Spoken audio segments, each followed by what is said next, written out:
Salam,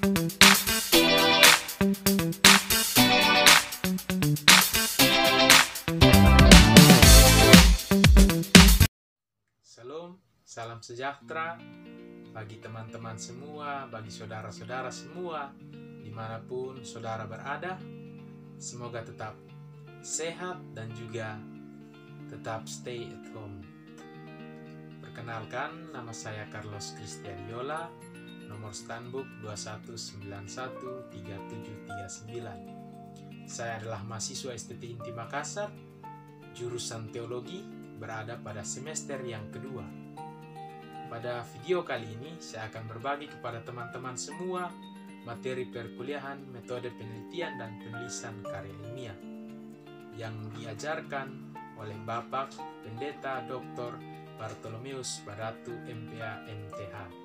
Sebelum masuk dalam pembahasan akan video ini, jangan lupa teman-teman semua like, subscribe, dan share. Terima kasih kepada saudara yang telah like, subscribe, dan juga share channel YouTube saya.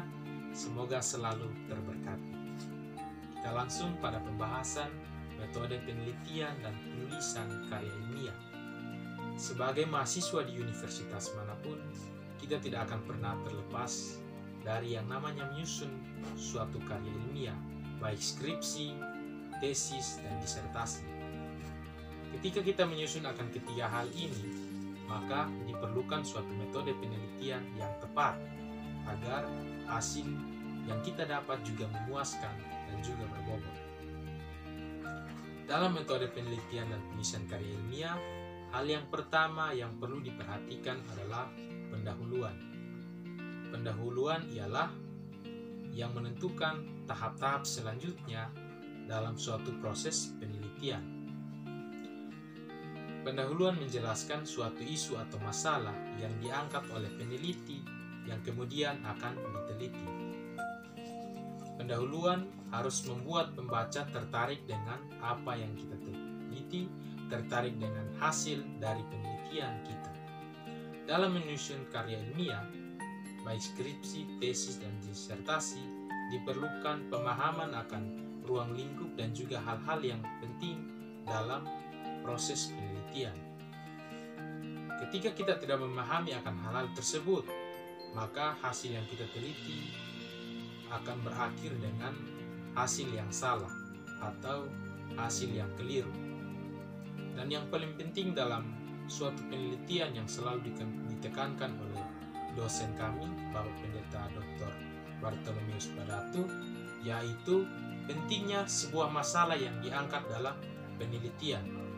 Karena ketika tidak ada sebuah masalah yang diangkat, maka tidak akan pernah ada penelitian. Dalam pendahuluan terbagi menjadi beberapa bagian, yaitu yang pertama, latar belakang. Latar belakang adalah bagian yang menceritakan hal-hal yang melatar belakangi mengapa sehingga peneliti atau penulis memilih topik atau masalah yang diangkat. Latar belakang suatu masalah dapat mengacu pada krisis ideologi, ekonomi, politik, sosial, budaya, pertahanan, dan keamanan. Latar belakang ditutup dengan kalimat kunci atau kata kunci yang menekankan akan penelitian. Yang berikut adalah rumusan masalah. Rumusan masalah merupakan tulisan singkat berupa pertanyaan yang biasanya terletak di awal laporan atau proposal dan biasa terletak setelah latar belakang yang dijelaskan dalam laporan atau penelitian tersebut. Rumusan masalah digunakan untuk memberikan penjelasan terkait masalah atau isu yang sedang terjadi atau yang sedang kita kaji. Rumusan masalah ini akan menjadi penting dan menjadi penentu mengenai apa pembahasan yang akan kemudian dilakukan di dalam penelitian tersebut. Pertanyaan-pertanyaan yang dimuat dalam rumusan masalah setelah itu akan dijawab dalam proses penelitian serta tertuang secara sistematis di dalam laporan penelitian kita. Rumusan masalah merupakan kesenjangan antara dasolen, dan kenyataan yang ada pada bagian dasen, antara kebutuhan yang tersedia, antara yang seharusnya dengan yang ada. Biasanya masalah bersumber dari beberapa hal, yaitu yang pertama, observasi. Masalah yang muncul dari observasi merupakan jenis masalah yang didapat dari pengamatan pada suatu objek terkait dari banyak kuantitas atau kasualitas. Sebuah fenomena akan dianggap sebuah masalah jika hal tersebut sudah terbatas atau tidak sesuai antara keharusan dan fakta yang ada di lapangan. Yang kedua adalah dedukasi dari teori. Banyak hasil meneliti dan akan menghasilkan banyak teori. Dan biasanya beberapa teori akan saling mendukung dan juga ada yang saling menjatuhkan atau ada yang saling melemahkan antara satu dengan yang lain. Kebenaran dari teori ini tidak hanya benar, tetapi harus rasional, harus dibuktikan secara empiris atau pada praktik di lapangan. Yang berikut adalah kepustakaan. Hasil penelitian mungkin memberi rekomendasi perlunya dilakukan penelitian ulang atau replikasi, baik dengan variasi maupun tanpa sebuah variasi. Replikasi dapat meningkatkan validitas hasil penelitian dan kemampuan untuk digeneralisasikan lebih luas. Laporan penelitian sering juga menyampaikan rekomendasi kepada peneliti lain tentang apa yang perlu diteliti lebih lanjut. Hal ini juga menjadi sumber untuk menentukan masalah yang perlu diangkat untuk diteliti. Yang ketiga adalah masalah sosial. Masalah sosial yang ada di sekitar kita atau yang baru menjadi berita terhangat atau yang biasa disebut dengan trending topic dapat menjadi sumber masalah penelitian. Sumber masalah yang keempat adalah situasi praktis. Situasi praktis yang dimaksud adalah masalah yang muncul setelah sebuah program yang akan dilaksanakan atau yang sedang dilaksanakan atau setelah selesai dilaksanakan. Munculnya masalah dalam situasi praktis ini melalui proses evaluasi dari sebuah program. Hasil dari penelitian dan evaluasi ini selanjutnya akan dijadikan landasan dalam membuat keputusan tentang program yang dimaksud. Yang berikut adalah pengalaman pribadi. Pengalaman pribadi juga dapat menjadi sebuah sumber masalah yang memerlukan sebuah jawaban yang empiris untuk mendapatkan pemahaman yang lebih mendalam. Dalam rumusan masalah juga terdapat jenis-jenisnya. Ada 3 jenis rumusan masalah. Yang pertama, rumusan masalah deskriptif. Rumusan masalah deskriptif ialah rumusan masalah yang berkaitan dengan pertanyaan pada kebenaran sebuah variabel atau lebih dan tak membuat perbandingan antara variabel satu dengan variabel yang lain. Rumusan masalah yang kedua adalah komparatif. Komparatif ialah rumusan masalah dalam penelitian yang membandingkan suatu variabel atau lebih dengan variabel lainnya. Yang terakhir adalah masalah asosiatif. Masalah asosiatif ialah rumusan masalah dalam penelitian yang sifatnya menanyakan hubungan antara dua variabel atau menanyakan variabel yang lebih. Hal selanjutnya adalah fungsi rumusan masalah. Terbagi menjadi 4. Yang pertama, sebagai titik sentral atau suatu pedoman pada sebuah penelitian. Yang kedua, rumusan masalah dapat memberikan sebuah solusi. Yang ketiga, rumusan masalah dapat membuka pikiran kita terhadap suatu masalah sebagai pendorong dalam kegiatan penelitian. Hal yang kedua dalam metode penelitian dan penulisan karya ilmiah adalah kajian teori. Teori adalah seperangkat konstruk atau konsep definisi dan proposisi yang berfungsi untuk melihat fenomena secara sistematik melalui spesifikasi hubungan antara variabel sehingga dapat berguna untuk menjelaskan dan meramalkan fenomena. Teori sangat diperlukan dalam mendukung akan masalah atau mendukung akan topik yang akan kita teliti. Kegunaan teori ada 3, yaitu yang pertama, memperjelas masalah yang diteliti sebagai dasar untuk merumuskan hipotesis, sebagai referensi untuk menyusun instrumen penelitian. Yang kedua, memperjelas dan mempertajam ruang lingkup atau konstruk variabel yang diteliti. Yang ketiga, membahas hasil penelitian sehingga selanjutnya digunakan untuk memberikan sarana dalam upaya pemecahan akan masalah.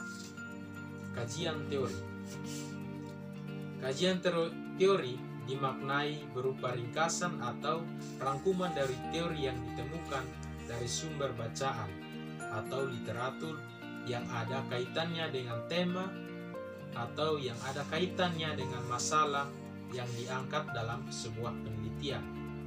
Kajian teori ini dimaksud dalam rangka menelaah konsep-konsep atau variabel yang akan diteliti untuk memberikan jawaban teoritik terhadap permasalahan penelitian yang telah dirumuskan. Langkah-langkah dalam menyusun kajian teori ada beberapa, yaitu yang pertama, tetapkan nama variabel yang diteliti dan jumlah variabelnya. Yang kedua, cari sumber-sumber bacaan yang sebanyak-banyaknya dan yang relevan dengan setiap variabel yang diteliti.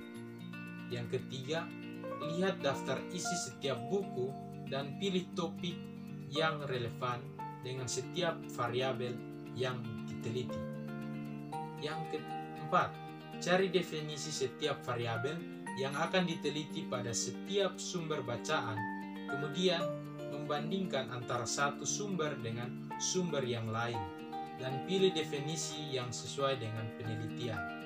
Yang kelima, baca seluruh topik, buku yang sesuai dengan variabel yang akan diteliti, lakukan analisis, renungkan dan buat rumusan dengan bahasa sendiri tentang isi setiap sumber data yang dibaca. Yang berikut, deskripsikan teori-teori yang telah dibaca dari sumber-sumber bacaan atau literatur-literatur yang terpercaya ke dalam bentuk tulisan dengan bahasa sendiri. Yang perlu diperhatikan selanjutnya dalam metode penelitian penulisan karya ilmiah adalah metode penelitian yang dipakai.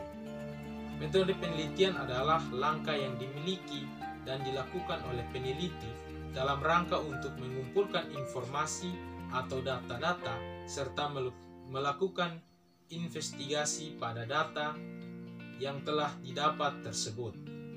Metode penelitian memberikan gambaran rancangan penelitian yang meliputi prosedur dan langkah-langkah yang harus ditempuh, waktu penelitian, sumber data, dan dengan langkah apa data-data tersebut diperoleh dan selanjutnya diolah dan dianalisis.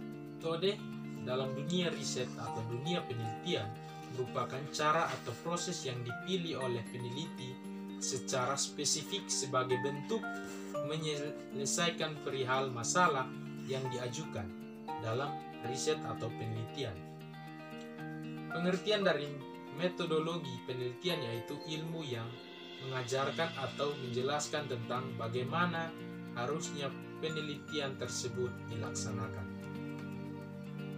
Metode penelitian biasanya didasarkan atas syarat atau ciri-ciri ilmiah. Ciri-ciri ilmiah dari metode tersebut adalah yang pertama, rasional. Artinya penelitian itu dilakukan dengan cara yang masuk akal, terjangkau dengan penalaran manusia. Yang kedua, empiris. Artinya cara yang dilakukan dapat diamati oleh indera manusia atau biasa disebut pengalaman. Yang ketiga, sistematis. Artinya proses penelitian dilakukan dengan langkah-langkah tertentu dan logis. Hal yang berikut dalam metode penelitian dan penulisan karya ilmiah adalah hasil penelitian. Hasil penelitian adalah proses pengaturan dan pengelompokan secara baik tentang informasi suatu kegiatan berdasarkan fakta melalui usaha pikiran penelitian dalam mengolah dan menganalisis objek atau topik penelitian secara sistematik dan objektif untuk memecahkan suatu permasalahan atau menguji suatu hipotesis sehingga terbentuk prinsip-prinsip umum atau teori. Bagian hasil dalam suatu karya ilmiah bukan untuk menafsirkan hasil penelitian, karena penafsiran tersebut termasuk dalam bagian diskusi atau pembahasan.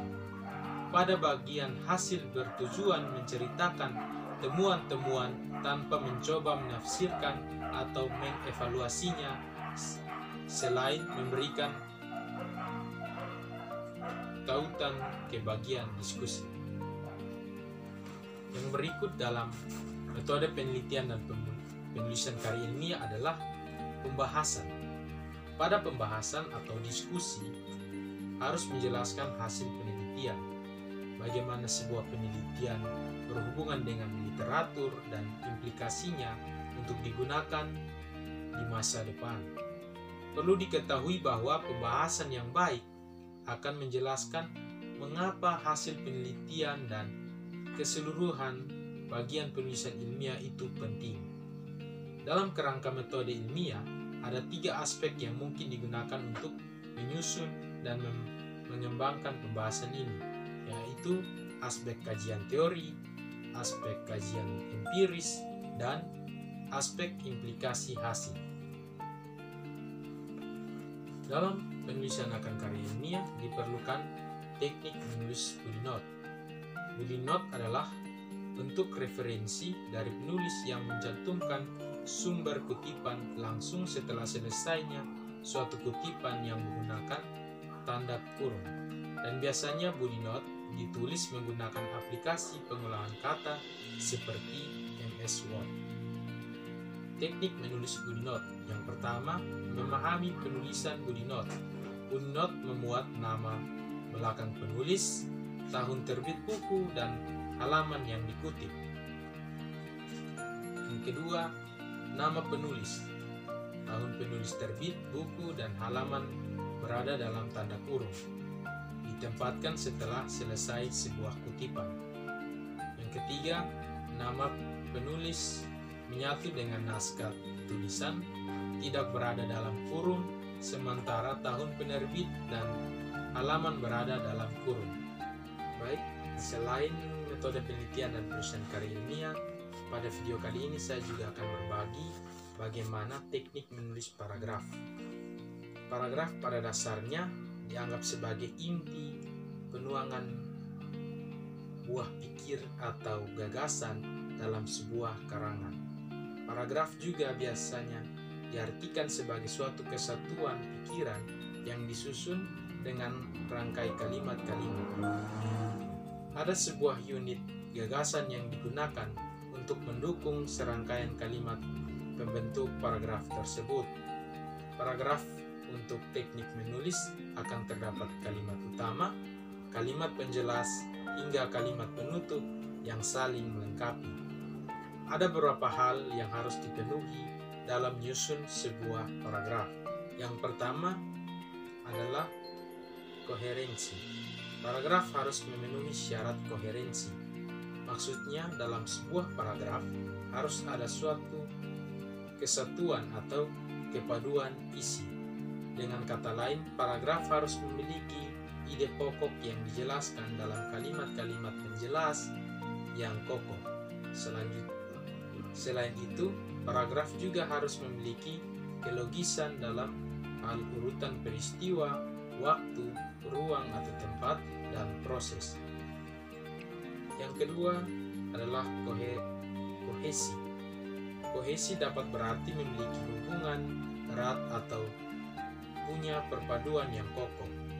Dalam paragraf, sudah seharusnya hubungan antar kalimat benar-benar erat dan padu.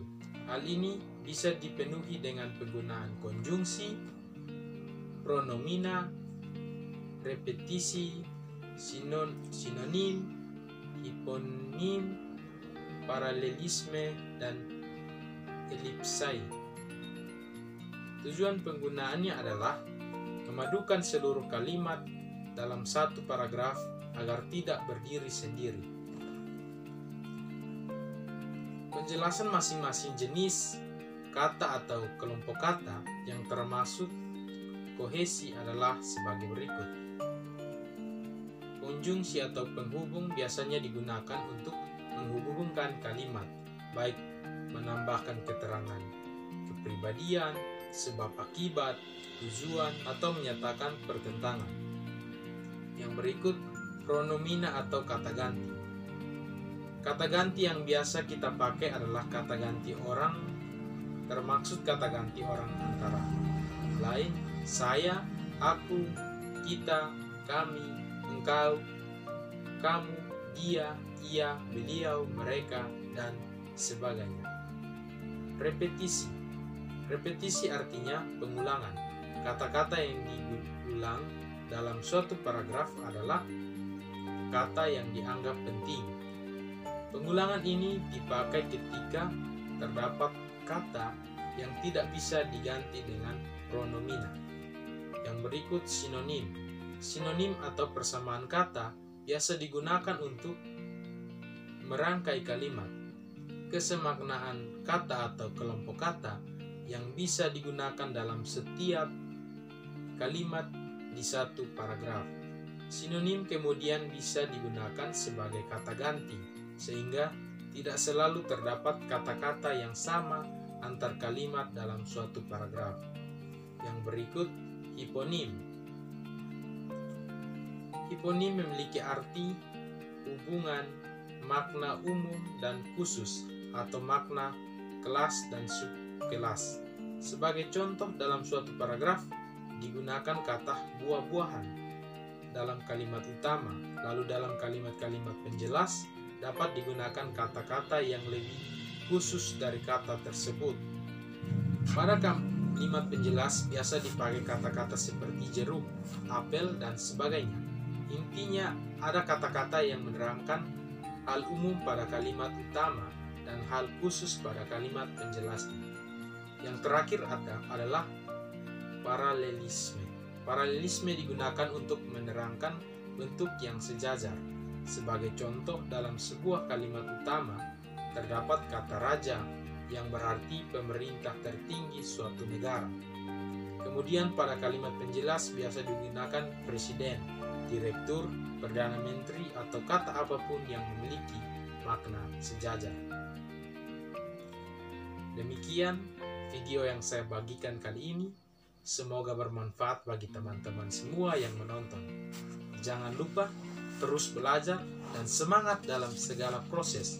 Karena ketika kita berhenti belajar dan berhenti berproses, maka kita akan tiba pada suatu jalan yang buntu yang tidak memiliki jalan yang lain.